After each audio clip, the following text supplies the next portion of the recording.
ठरलं तर मग या मालिकेच्या येणाऱ्या भागामध्ये जबरदस्त असा ट्विस्ट येणार आहे. तर प्रेक्षकांनो, आत्तापर्यंत प्रियाने खूप कारस्थानं केली.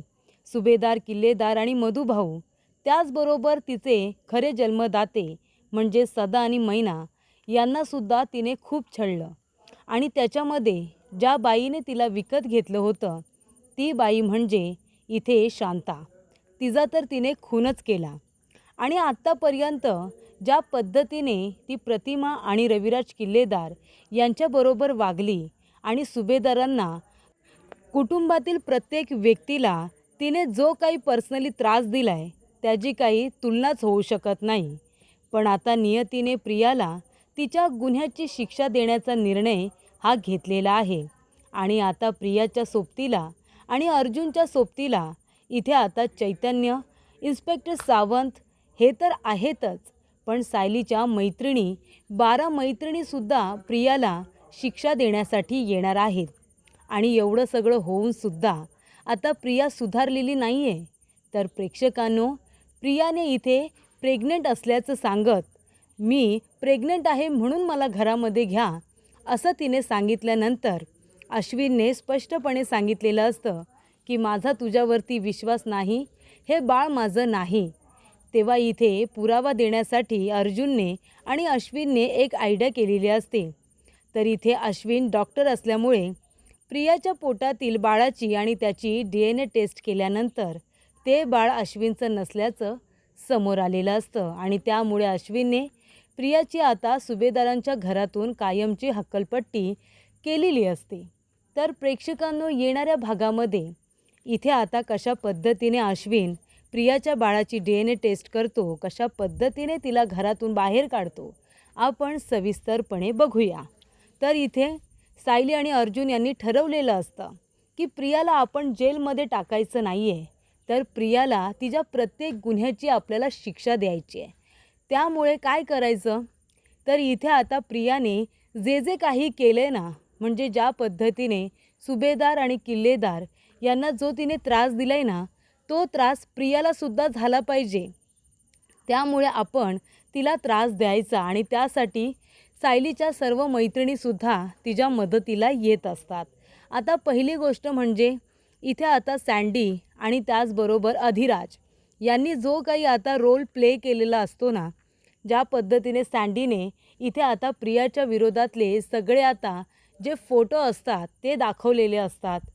सँडीबरोबरच अनेक मुलांना ती डेट करत होती, त्यांच्या पैशांना ती लुबाडत होती, त्यांच्याबरोबरचे सुद्धा फोटो दाखवलेले असतात. या सगळ्या गोष्टी आता समोर आल्यानंतर अधिराजने फर्स्ट डेटपासून ते लास्ट डेटपर्यंत जे काही आता पुरावे जमवलेले असतात ते सगळे पुरावे इथे आता दाखवण्यात आलेले असतात.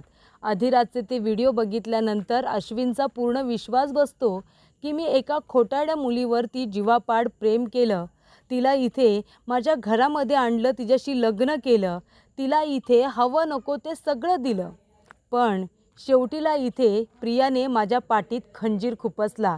त्यामुळे अश्विन पूर्णपणे कोलमडून पडलेला असतो. पण सुभेदारांना हेच तर हवं असतं ना, की अश्विनच्या समोर प्रियाचा खरा चेहरा येऊ दे. अर्जुन, सायली, प्रताप काका असू दे, कल्पना, अस्मिता, विमल, सगळ्यांना प्रियाचा खरा चेहरा माहिती असतो. पण इथे अश्विनला फक्त माहिती नसतो. अश्विन प्रियाच्या प्रत्येक चुकीला पाठीशी घालत असतो. त्यामुळे इथे आता प्रिया शेफारलेली असते. पण जेव्हा इथे सत्य आता समोर आलेलं असतं ते म्हणजे अश्विनच्या, तेव्हा तिची सपोर्ट सिस्टीम म्हणजे अश्विन आता तिला जेव्हा एकटं पाडतो ना, तेव्हा तिला कळतं की आपल्यासोबत तर कुणीच नाही आहे, मी तर आता एकटी पडलेली आहे, आता मला कोण सपोर्ट करणार, अश्विन माझ्यावरती विश्वास ठेवेल का. त्यानंतर इथे सगळे पुरावे मिळाल्यानंतर अर्जुन, सायली घरातून तिला बाहेर हकलून देतात आणि म्हणतात चालती हो, आताच्या आता इथून चालती हो. प्रिया म्हणते मी कुठे जाऊ, मी कुठे जाऊ शकत नाही आहे, माझं आता कोण आहे. तेव्हा इथे अधिराजने तिला फसवलं, सँडीने तिला फसवलं.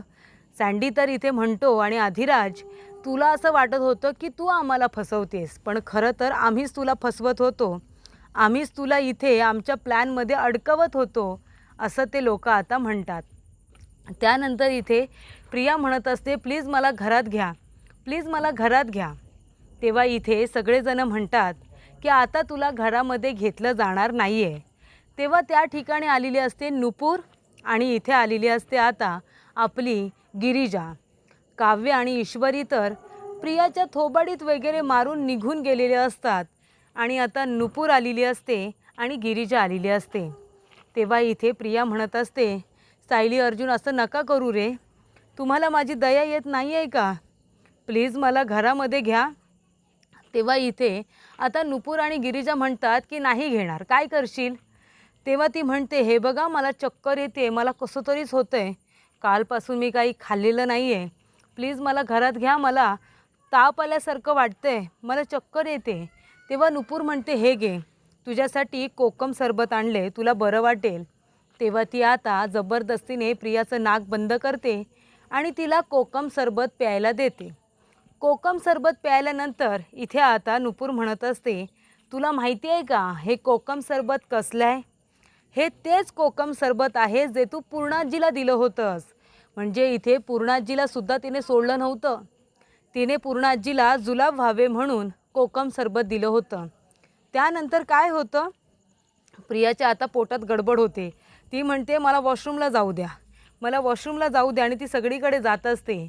पण गिरिजा आणि नुपूर तिला काही जाऊ देत नाही.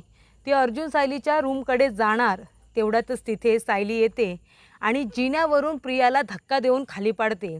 ज्या पद्धतीने इथे प्रियाने सायलीला पाडलेलं असतं ना, त्या पद्धतीनेच आता सायलीने प्रियाला ढकलून दिलेलं असतं आणि जिन्यावरून खाली पाडलेलं असतं. म्हणजे पूर्णाजीचा इथे वचपा काढलेला असतो, त्याचबरोबर इथे तिच्या अपमानाचा बदला घेतलेला असतो.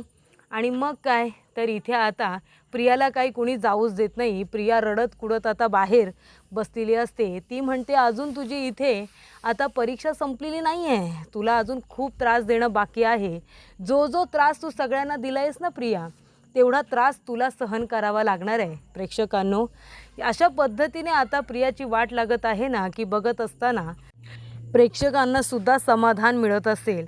अशा पद्धतीने आता प्रियाला चांगला त्रास दिला जातो आहे. मग इथे आता प्रियाची बोलती बंद झालेली असते. प्रिया आता बाहेरच्या वॉशरूमकडे जात असते. त्यानंतर ती त्याच ड्रेसवरती असते. तेव्हा इथे सगळेजण जेवायला बसतात. अश्विन अजून आलेला नसतो.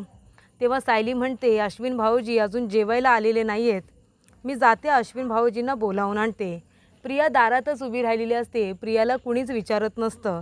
लगेच प्रिया नाटके करत म्हणते, अश्विन कसा जेवायला येईल, माझ्याशिवाय तो जेवणार आहे का, तुम्ही लोक ज्या पद्धतीने माझे हाल करताय, मला त्रास देत आहे, तो अजिबात माझ्याशिवाय जेवायलासुद्धा येणार नाही आहे, तुम्ही मला बोलवा ना, तो बरोबर येईल जेवायला. तेव्हा इथे अर्जुन जातो आता अश्विनला बोलवायला. तेव्हा प्रिया म्हणते, अश्विन नाही येणार, अर्जुन तू कितीही बोललास ना तरी मला जो त्रास होतोय ना तो अश्विनला बघवत नाही आहे, तो नाही येणार. तेव्हा अश्विन येतो आणि म्हणतो, तुझा गैरसमज आहे तो प्रिया, अगं माझा तुझ्यावरती विश्वास होता पण आता नाही आहे, कळलं तुला, माझं तुझ्यावरती खूप प्रेम होतं पण तू काय केलंस, माझ्या पाठीत खंजीर खुपसलंस ना, मग आता नाही, आता मी तुझ्यावरती प्रेम करत नाही, तू माझी बायकोसुद्धा नाही, तू जेव नाही तर नको जेवू, आय डोंट केअर, मला अजिबात फरक पडत नाही आहे, मी पोटभर जेवणार आहे माझ्या सायली वहिनीच्या हातचं. त्यानंतर इथे अर्जुन जातो, पोटभर आता जेवतो. त्यानंतर जेवल्यानंतर इथे छान सगळ्यांबरोबर गप्पा मारतो आणि मग तो आपल्या रूमकडे जातो. तेव्हा इथे प्रिया म्हणत असते, अश्विन असं नको करू रे, असं का करतोयस तू, अरे मी तुझी बायको आहे, तू माझ्यावरती प्रेम केलेस, लग्न केलेस. तेव्हा अश्विन म्हणतो, अजिबात नाही, तू आता माझी कुणीच नाही आहे, तू मला ज्या पद्धतीने फसवलं आहेस ना, मी कधीच तुला माझी बायको मानणार नाही आहे. आणि मग इथे प्रेक्षकांनो प्रियाला आता चक्कर येत असते. प्रियाला चक्कर आल्यानंतर ती हॉस्पिटलला जाते. ती आधी बाहेर जाऊन खाते पिते, तिला वाटतं खाल्लं पिल्लं नाही आहे म्हणून चक्कर येते आणि मग ती हॉस्पिटलला जाते तर सांगितलं जातं की तू प्रेग्नेंट आहेस म्हणून. ती म्हणते, काय मी प्रेग्नेंट आहे, बरं झालं. आता घरी जाते आणि अश्विनला इमोशनल ब्लॅकमेल करते की मी आई होणार आहे तुझ्या बाळाची, मला घरामध्ये घे म्हणून.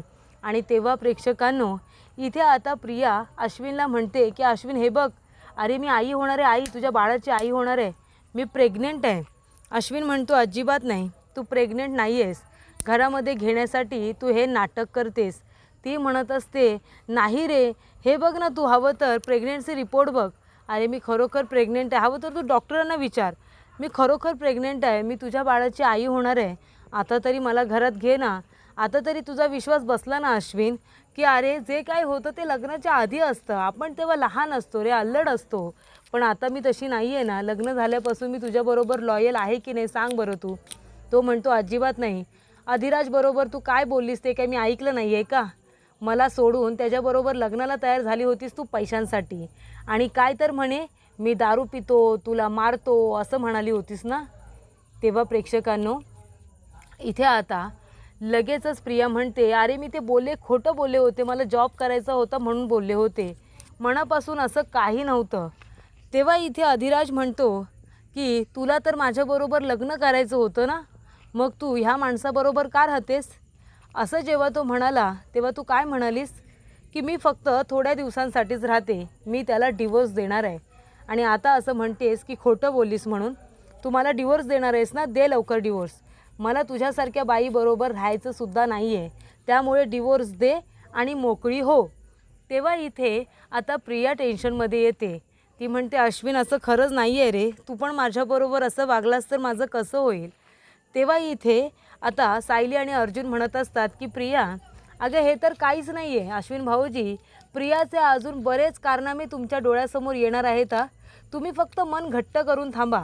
जे जे तुमच्यासमोर येईल ना त्याचा तुम्ही त्रास करून घेऊ नका. असं समजा की ही किती खालच्या पातीला जाऊ शकते हे मला आता हळूहळू कळतंय, असंच तुम्हाला वाटेल. तेव्हा इथे अश्विन म्हणतो की जे बाळ माझं म्हणतेस ना ते बाळ माझं नाही आहे, हे मी तुला गॅरंटीने सांगू शकतो. कारण मी एक डॉक्टर आहे, मला माहिती आहे सगळं.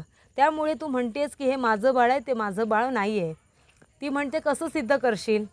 तो म्हणतो की मी बरोबर सिद्ध करेन. आणि तो म्हणतो की चल माझ्याबरोबर. आणि अश्विन इथे स्वतःची आणि प्रियाच्या पोटातल्या बाळाची आता DNA टेस्ट करतो. ती DNA टेस्ट केल्यानंतरचे जे रिपोर्ट येतात ना, प्रियाला माहितीसुद्धा नसतो की अश्विन काय करतो आहे.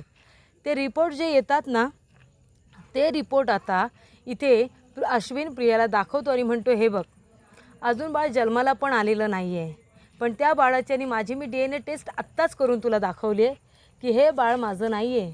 रिपोर्ट नेगेटिव्ह आला म्हणजे हे बाळ माझं नाही आहे, कुणाचं आहे मला काय माहिती.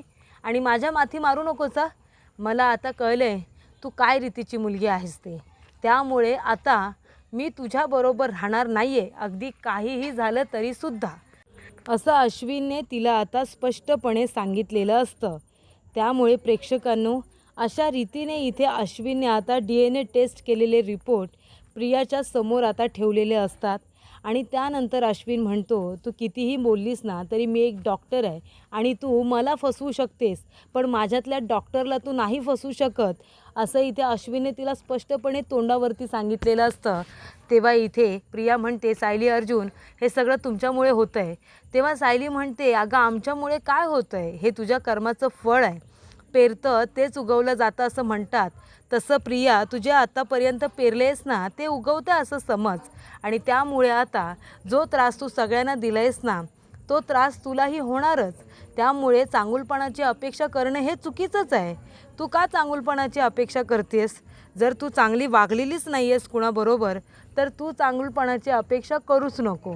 तेव्हा इथे आता अस्मिताला डोहाळे जेवणाच्या दिवशी प्रियाने पाय घसरून पाडण्याचा प्रयत्न केलेला असतो सायलीवरती ब्लेम येण्यासाठी.